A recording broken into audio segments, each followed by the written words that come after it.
So guys, welcome back to Updated Aiden channel. Nama gue Greg, jadi ini dia Samsung A53 5G. Khusus di video ini gue mau kasih tahu hal apa aja yang baru di HP ini, yang di-upgrade, di-downgrade ketimbang Samsung A52 sebelumnya. Jadi make sure kalian nonton sampai habis dan let's check it out. Sebelum video ini dimulai, gue mau kasih tahu tips penting buat kalian yang suka belanja online biar lebih hemat lagi. Well, biasanya sebelum gue belanja online, gue pastikan selalu buka aplikasi Shopback. Emang Shopback apaan bang? Well, ini aplikasi bisa kasih kalian extra cashback. Iya, jadi dapat cashback dari e-commerce-nya dan bisa dapat lagi lewat aplikasi ini.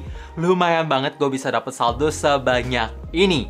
Dan ngomongin soal e-commerce yang tersedia pun banyak banget pilihannya. Ada Lazada, Tokopedia, Blibli, Rupa-Rupa, Watsons, Adidas, Orami, sampai ke travel, kayak tiket.com, Agoda, dan lain-lain masih banyak banget. Jadi pastikan sebelum kalian belanja online, semuanya mulai dari Shopback biar lebih hemat lagi. Dan untuk cara pakainya akan gue kasih tahu di akhir video. So stay tune dan sekarang kita lanjut ke pembahasan HP-nya. Layar di HP ini memang masih menggunakan bahasa desain yang sama, yaitu menggunakan Infinity O Display atau punch hole yang posisinya di bagian tengah atas dengan ukuran yang sama kayak A52 kemarin. Ukuran layar di 6,5 inch, panel Super AMOLED, resolusi Full HD+, dan brightness support sampai 800 nits. Tapi ada 3 perbedaan di bagian layar.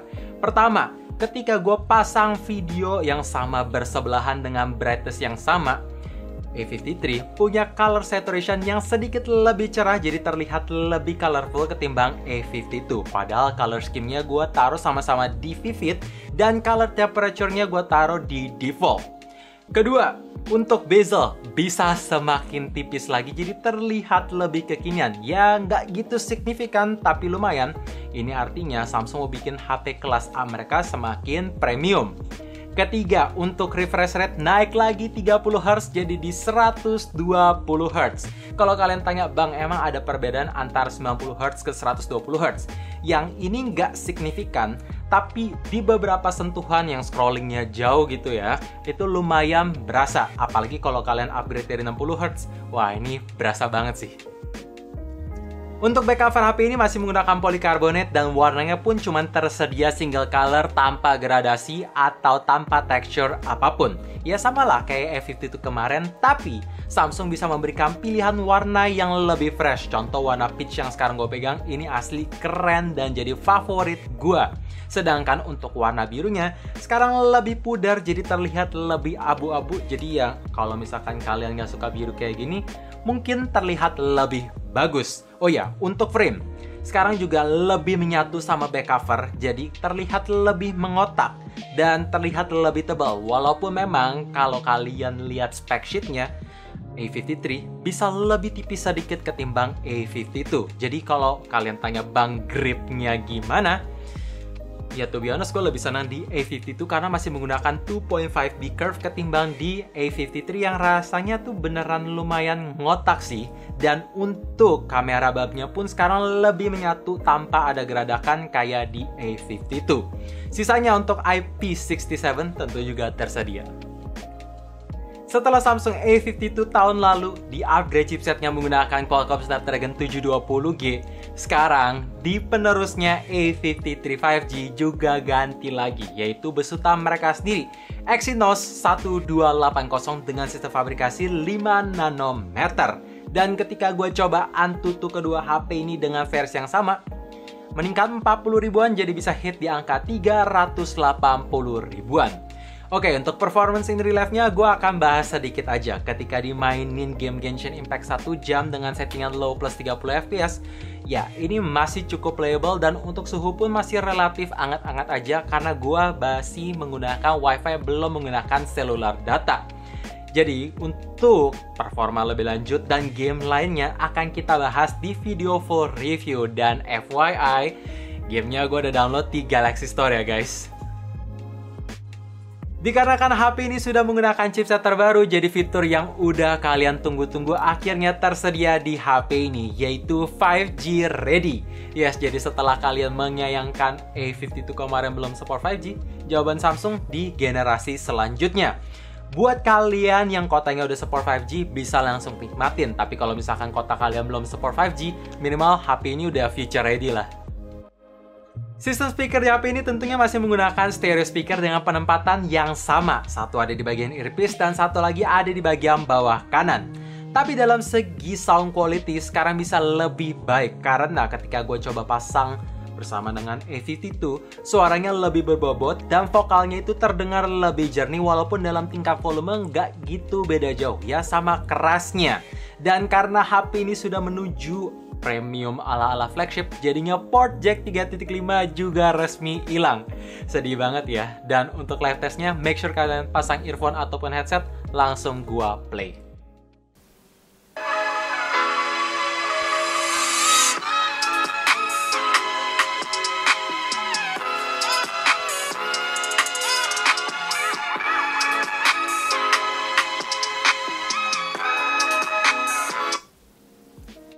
Kamera belakang di HP ini ya sama persis kayak A52 sebelumnya dalam segi resolusi dan setupnya sama menggunakan quad kamera dengan parameter lens menggunakan resolusi 64 megapiksel bukaan cahaya f1.8 plus OIS, 12 megapiksel ultrawide angle, 5 megapiksel depth sensor dan terakhir 5 megapiksel macro lens.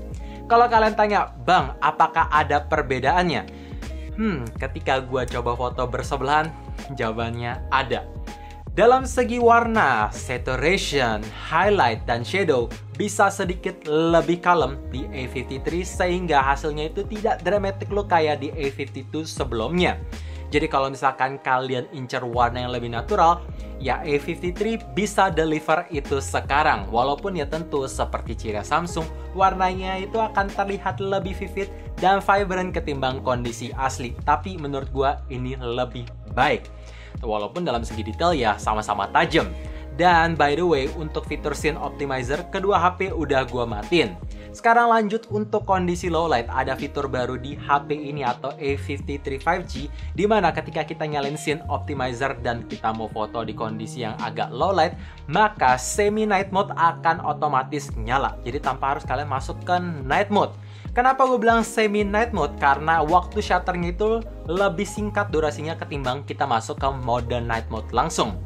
Jadi kalau misalkan kita compare Scene Optimizer nyala di kedua HP ini di kondisi low light, ya tentu A53 bisa punya noise dan grain yang lebih minim ketimbang A52 dan detailnya bisa sedikit lebih tajam dengan kontras yang sedikit lebih cerah juga. Dan kalau misalkan mau dibandingin sama fitur night mode, keduanya punya saturation yang terlihat kurang lebih nyaris mirip, hanya aja dalam segi warna langit gue lebih prefer di A52 karena terlihat lebih natural, nggak keungu-unguan kayak di A53. Ya masih perlu diupdate lah lewat software. Walaupun HP ini makin tipis seperti yang gue bilang tadi, dari 8,4 mm ke 8,1 mm, tapi dalam segi kapasitas baterai bisa naik cuy. Jadi pas di 5000 mAh alias naik 500 mAh ketimbang A52 kemarin. Dalam pengujian gue yang biasa-biasa aja kayak main Mobile Legends menggunakan koneksi seluler data, campur scrolling Instagram dan nonton YouTube menggunakan koneksi Wi-Fi, bisa tembus screen on time 7 jam 2 menit dengan standby nyentuh sampai 2 harian lebih. Kalau misalkan untuk pemakaian intens gimana bang? Well, akan gue bahas di video review. Biar enak aja karena sekarang ini belum gue coba full intense, tapi ini awet. Ada satu hal baru lagi yang mungkin banyak orang nggak suka, termasuk gue sendiri rasanya nggak klop karena mengurangi 3 aspek penting dalam smartphone kelas mid-range. Pertama, dikarenakan boxnya bisa semakin tipis, jadi otomatis brick charger sudah tidak ada di paket penjualan A53. Ya jujur aja gue jadi bisa mengapresiasi brick charger 15 watt yang kemarin ada di A52. Kedua, jelly case juga tidak ada di paket penjualan. Ketiga, hal kecil yang rasanya harusnya tuh bisa di-include karena ini akan kepake buat orang yang langsung mau gunain pas keluarin HP dari box. Screen protector juga tidak di-include. Ya sebenarnya gue setuju sih langkah Samsung ngurangin box biar ramah lingkungan. Tapi kalau misalkan brick charger, screen protector, jelly case gak di-include, ya lama-lama gak ramah di kantong sih. Apalagi ini kelasnya mid-range. By the way, gue pengen nanya ke kalian gimana menurut pendapat kalian tentang ketiga hal yang tadi hilang di paket penjualan A53. Coba komen di bawah beserta alasannya. Oke, untuk langkah menghematnya tuh benar-benar simple. Cuman ada 3 langkah aja. Pertama, pastikan kalian harus punya aplikasi Shopback dulu. Ya iyalah, kalau nggak nanti nggak bisa dapat cashback ya. Yang tersedia di App Store dan Play Store. Atau kalau misalkan mau gampang, tinggal mampir link di deskripsi akan gua taruh di sana. Kedua, buat account dulu, maka setelah kalian berhasil login, ya kalian bisa ngelihat 180 e-commerce lebih yang bekerja sama dengan Shopback. Jadi gue yakin, toko online favorit kalian tuh pasti tersedia di aplikasi yang satu ini. Ketiga, pilih toko online yang kalian mau belanjain, dan udah, continue to app, langsung belanja seperti biasa aja. Nanti cashback akan otomatis masuk ketika pesanan kalian terkonfirmasi. Simple banget kan ya? Dan buat kalian penasaran, Bang, emang cashbacknya bisa dipakai buat apa sih? Well, kalau misalkan kalian nabung, saldonya itu ada minimal 25.000, bisa dipakein untuk isi pulsa. Nah, kalau misalkan kalian punya saldo di atas 50.000, itu bisa ditarik lagi ke rekening pribadi kalian buat belanja lagi. Jadi lumayan banget kan kalau misalkan kalian harus belanja, gak bikin merasa bersalah banget lah ya, karena dapat cashback lagi.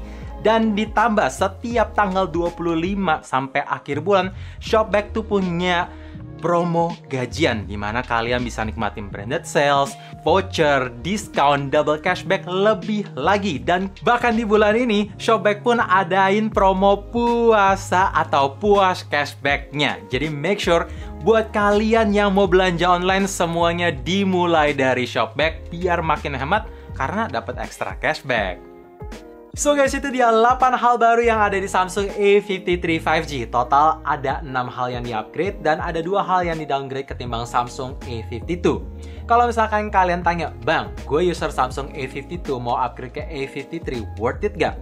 Saran gue, tahan dulu aja, tunggu Samsung A73. Lihat, kalau misalkan improvementnya jauh, ya silakan aja, walaupun memang akan lebih mahal, tapi kan berasa esensi upgrade-nya. Kalau ini rasanya agak pas-pasan aja kali ya. Tapi tunggu aja video full reviewnya, akan gua bahas semua full di sana. So thank you for watching. Jangan lupa like dan subscribe channel ini, sekaligus nyalain notifikasinya juga supaya kalian tahu kapan video baru diupload. And as always, stay safe, stay healthy, dan stay updated with up to date.